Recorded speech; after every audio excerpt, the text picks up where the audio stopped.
welcome to Business Highlights on Trust TV. My name is Chamun Dabeng. Now take a walk with me as we highlight business events that happened over the week. So let's take a sneak peek at what's been happening in the business and economic world. Nigerian hospitals usually get a bad rap due to personal experiences of many Nigerians, from accusations of medical malpractice to poor treatment of patients and mean nurses. It's a nice thing to hear a glowing report of a healthcare facility. Let's listen to this lady speak on her personal experience in a healthcare facility in Kwali. Stay here in Kwali. 22 years now, but my closeness with them starts in 3 years' time. Since I've been attending antenatal, postnatal, and the rest of them. They did it normally as it's supposed to. During this period now, because when I had my second child, we've been to COVID-19 period, so they will ask all of us to space ourselves using the nose mask, and they take every child as time goes on, change your the newspaper, so that they will do the sanitizing process normally. And immunization process was okay. Nutritionalists, doctors, in fact, virtually all of them are available to attend to us, and they are doing fine.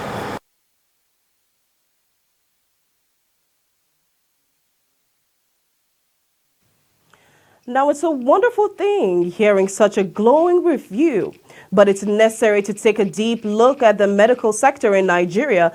It would be impossible to ignore the fact that there are so many problems with Nigerian healthcare facilities. A PwC survey of Nigerians found that more than 90% of respondents associated advanced healthcare delivered in Nigeria with low quality. Data shows that in the past 10 years, Nigerians have spent an estimated sum of $11.01 billion on health-related services outside the country. Medical tourism is costing the nation quite a fortune and adding to the FX pressures that Nigeria struggles with, as the country loses about $2 billion in foreign exchange annually to medical tourism. While Nigeria records significant capital flights to fund the health-related services abroad, it records no inflow from reciprocal services in Nigeria. Furthermore, experts have said the country could be losing more than 576 billion naira yearly to medical tourism. Amongst the multiple issues facing the health sector is underfunding. Averagely, the sector has received 4.72% of the country's fiscal budget over the last 10 years. In order for the healthcare sector to grow and compete with its foreign counterparts and attract foreign investment, the sector needs proper funding to acquire equipment, qualified medical professionals. Medical practitioners must be given incentives to put an end to the ongoing brain drain in the sector and stop doctors from leaving the country in a bid to seek better working conditions. Now let's move on to a softer discussion and talk about cotton farming in Nigeria. Production of cotton in Nigeria has been in existence since 1903 and has been a major cash crop in Africa. Mainly in Nigeria, the areas cotton is grown in Nigeria is concentrated in the savanna belt of the country, which is the northern and southwestern Nigeria, such as Kano, Kaduna, Oyo, Ondo, Kwara, Katsina, Jigawa, Ogun, Kebbi, Sokoto, and Zamfara states. Sadly, Nigeria's cotton industry is taking a downward spiral towards extinction as the local market continues to shrink and slow seeds available to farmers despite the incentives of an alluring $3 trillion global industry. Once upon a time, Nigeria used to be Africa's leading cotton producer and 12th largest in the world. Cotton output nosedived by 91.53% to 51,000 metric tons in 2020 from its peak of 602,440 metric tons in 2010. Export earnings from cotton in Nigeria also plunged significantly to 866 million naira in the third quarter of 2020 from 1.71 billion in 2010. The country's share of Africa's cotton production by the end of 2020 stood at 27.89%, which when compared with Africa's projected cotton production share of 20.29% by 2029, it's actually expected to decline by about 7.60%. To hasten expansive economic growth through an overlooked part of the agri sector, Nigeria can very well utilize the world's $38.45 billion cotton industry, placing itself competitively through its major cotton producing states and enabling structures provided by the government. We'll take a short break, and when we get back, we'll talk dairy.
You're welcome back to Business Highlights, and once again, my name is Chamon Dabeng. We're moving on to our next discussion on dairy production in Nigeria. So when we think of locally made dairy products, the mind goes straight to the Fulani woman selling fura de nono by the roadside. But there is so much more to dairy farming and production. Milk sourced from cows has been used to make cheese, butter, yogurt, and so much more. Nigeria has the 5th largest cattle herd in Africa, with a cattle population that estimates at 20.7 million and is expected to grow to 53.6 million by 2050. However, the country's milk production accounts for only 13% of West African production and 0.01% of global dairy output. Let's listen to the president of Commercial Dairy Ranchers, Mr. Muhammadu Damaka Abubakar, talk about the dairy farming in Nigeria. If you look at all these parameters, I think dairy fits in comfortably into all this. For economic desirability, it has the capacity to serve the country foreign exchange. It provides job for the teeming youth. It's a source of nutrition for the citizenry. And when it comes to technical feasibility, it's something that the country is used to for hundreds of years. In fact, we're all born to find ourselves that herdsmen are always around us, tendering to their cattle. So it tells you that the environment is good for cattle rearing, and you can just commercialize it. When you look at the commercial viability, you don't need anyone to tell you when foreign countries dump over 1.3 billion worth of dairy products on us annually. So if you can key into that, you'll make a good chunk of money for yourself. So all the parameters that will make a business exist favors dairy as a business. You can start actually in any of the chain. It's a complete value chain from production through processing to marketing. At any of the chain, you can jump into it. You can either backward integrate or forward integrate as you like. So I think dairy is a good business, and it's all. It has been established that it's one of the best impact investment because it empowers the youth, the women, and those at the bottom of the pyramid. So dairy business has transformed families in India, in Kenya, and so many developing and developed countries. And there are a lot of countries that don't have oil, they don't have natural resources, but they depend solely on dairy as their major source of foreign exchange. Netherlands is a case in hand. So I feel that 1001 things will be said about dairy, and we can't get it wrong. Now, this is an industry that has largely been ignored but must be grown, as the current milk production does not meet the market demand of 1.45 billion litres per annum. The former Minister of Agriculture and Rural Development, Sabona Nono, had once said that 60% of dairy products consumed in the country are imported, while the remaining 40% are produced locally. As a matter of fact, Nigeria's dairy product importation is estimated at $1.5 billion. Some of the issues facing the industry are seasonal feed shortages, decreased land area available for grazing, cost and variable quality of purchased concentrate, feeds generic potential of cattle breeders currently used inappropriately, breed for local conditions, cost and access to artificial insemination services, diseases that cause mortality or affect reproduction. If these issues are resolved, the possibilities are endless. Now, on to our next story. During the 23rd World Petroleum Congress in Houston, Texas, USA, the Minister of State for Petroleum, Temipre Silva, said the federal government is currently working to grow the country's gas reserves from 206 trillion cubic feet to 600 trillion cubic feet. According to Silva, this increase would position Nigeria among the countries with the highest gas reserves in the world, stating that 600 trillion cubic feet reserves will help Nigeria to achieve the desired development required of a gas nation. He explained that so far gas was being used as a transition fuel, as Nigeria and Africa as a continent do not contribute more than 1% as carbon emission, aggravating the global warming situation. Silva also said that the future of the oil and gas industry in Nigeria is still very bright. further stating that when it comes to energy transition, oil will not be discarded the next day, adding that over the years, oil will account for less and less percentage in the global energy mix, meaning that oil will maintain its relevance in years to come, but it won't be as relevant as it is today. More to come right after the break.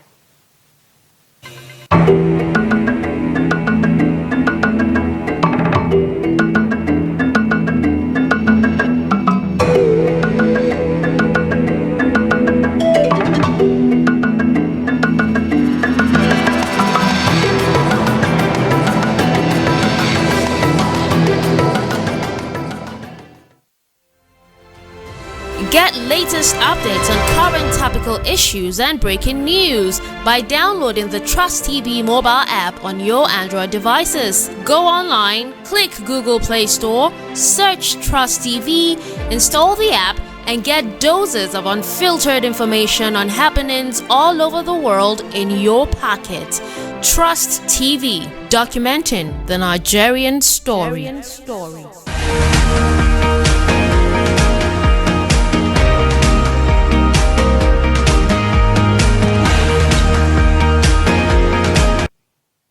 You're welcome back to the show, and we're moving on to our next discussion. We're going to be talking about point of sale stands. Yes, are they convenient or unsafe? Now, many Nigerians have had to use the services of POS stands. It's convenient, it's quick, as you do not need to stand in a line to get your money. Most outlets will charge a fee of 100 naira to 300 naira for their services, depending on the amount that is needed. However, it has been looked at with mixed feelings. Now, let's take a look at this video. Well, it all depends. When it's very convenient for me, I go to the bank. But when it's not convenient for me, POS is more convenient because you can have it everywhere. At the point, I was skeptical. Because of we have a lot of frauds going on these days. Yes, and I have seen people with bitter experience, using POS. But I think by and large, I think now, I think it's okay. In our system currently, I think POS is more easier somehow. For example, POS cannot seize your card, so that is the advantage. And sometimes when you use the POS, you get paid instantly. But the only little disadvantage about POS is the decline in transaction, and most times it reverses back, just like normal ATM machine. But the disadvantage in ATM is that sometimes when it sees your bank, possibly weekend, or you're using another bank ATM, you cannot get your ATM card that same day back. They will refer you back to your bank, and you start, going through the process. There's a queue in the bank, but because in the society where we are right now, we need a quick cash in anything we're doing. Since they said it's cashless society, so in any corner of find ourselves, there's always POS. So it's better for me to use the POS where they will deduct their normal money. When I started, although customer was afraid because they were thinking I was a fraud POS person. So the time came and they begin to patronize, and they now saw trust in it, and they start coming. And after that, I also faced a challenge of fraud people doing fake transfer. Normally, when we started, I normally receive phone transfer, but then when I receive a fraud set of people, I stopped doing I stopped accepting a phone transfer. Yeah. With the news about the Yahoo boys using it to scam and all that, yes, I've actually been scared, and I'm also still scared. Just that it's closer to my house, so I prefer using it, because there are some people that I actually trust. So I just make use of one particular person to withdraw. It's very fast. You can just go there, withdraw your money under 2 minutes, and you're out. But for the bank, you have to waste time before you didn't reach your turn. You're not even sure if you reach your turn, there'll still be money at the ATM. Challenges I faced when I started was the network issue and every other thing. People don't know what is called POS then. So a lot of challenges like debits, they will think that it's scams or every other thing. But thank God now, many of them have known the business. Now, watching this video, you will see that there is some level of distrust from both the patronizer and the agents themselves. Both agent and patron have been victims of POS scams. In 2020, POS fraud increased by 173% and 215% year-on-year, respectively. Now, the question of what to be done has become a bit of a dilemma. If you ban POS outlets, then many Nigerians will be left without a source of livelihood. It seems in this case, we have found ourselves in between the devil and the deep blue sea. Coming up next is railway transportation. Yes, let's move on and talk about that. Now, when it comes to comfort, safety, speed, and being pocket-friendly, railway seems to be the preferred option. Now, let's listen to this passenger speak about the train transportation in the country. It's a very long history. Since when I was small, my mother used to take me down to the railway station. I come to the railway station since when I'm young. My mother would pick me down from here. And I took myself to my coming. It's a very long time train I've been from, but now, due to the security is trying to motivate the movement of the train.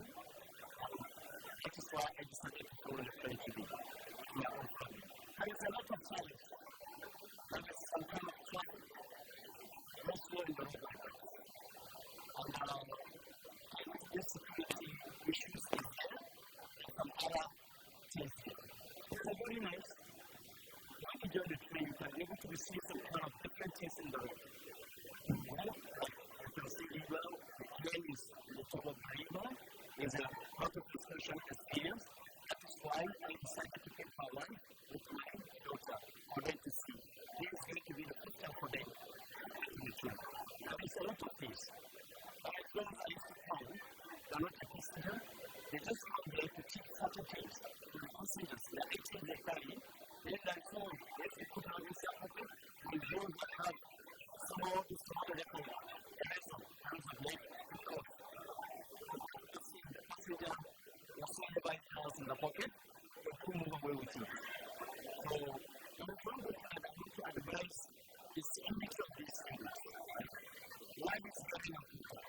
And whatever you have is very important. That is why you are having it. If you are not a good passenger, it's going to have to take measure on that issue. Whenever you are coming in, you have to show your ticket before you go to it.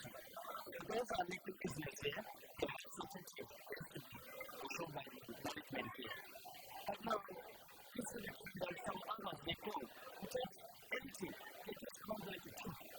And they even have the passengers. But please, I'm calling to the government. And the people who know that in charge of all this time, please, they need to motivate. And they need to be very updated in security with the passengers. Because if they are not security, the passenger will not come to the railway station. Because due to the problem of financial problem that people have, we need to do this thing because it's a very cheap. Now, the Nigerian Railway Corporation (NRC) generated 2.1 billion naira as revenue from passengers and cargo within the first half of 2021, which shows the rising demand for rail services in the country. This is a clear indication that the rail transport system is growing in demand in Nigeria. As the demand continues to grow, so do issues facing railway transport. The issue of petty thievery in train stations is a worldwide problem, so passengers must always remain vigilant. There is a need for the government to expand the railway system to meet the growing demand, ensure the safety and comfort of the passengers, and maintain the trains for proper functionality. The adoption of train transport could help solve the road transport problems of accidents and tight traffic affecting road and could add greatly to the Nigerian economy. Now on to our last story for today, and that is the commercialization of 12 river basins. Now, Director River Basin Operations and Inspection at the Federal Ministry of Water Resources, John Ochigbo, announced this week that the federal government is set to commercialize the nation's 12 river basins to enable them function effectively. Before 2016, the river basins were basically comatose, but the basins are being repositioned for more efficiency by engaging professionals to manage their affairs. It would also enable them to generate increased revenues for the government, guaranteeing a return on investments. The basins have huge infrastructure like water supply schemes, dams, and irrigation infrastructure that require good funding to be able to keep them running and to provide dividends for the country. This could possibly be a great opportunity to increase foreign direct investment in the nation, which will in turn increase the country's gross domestic product. Well, that is all for today. We have come to the end of Business Highlights. And don't forget to follow us on all our social media platforms. We are on YouTube, Instagram, and Facebook. All you need to do is look us up on Trust TV, and you'll definitely find us there. Well, once again, my name is Chamun Dabeng, signing out.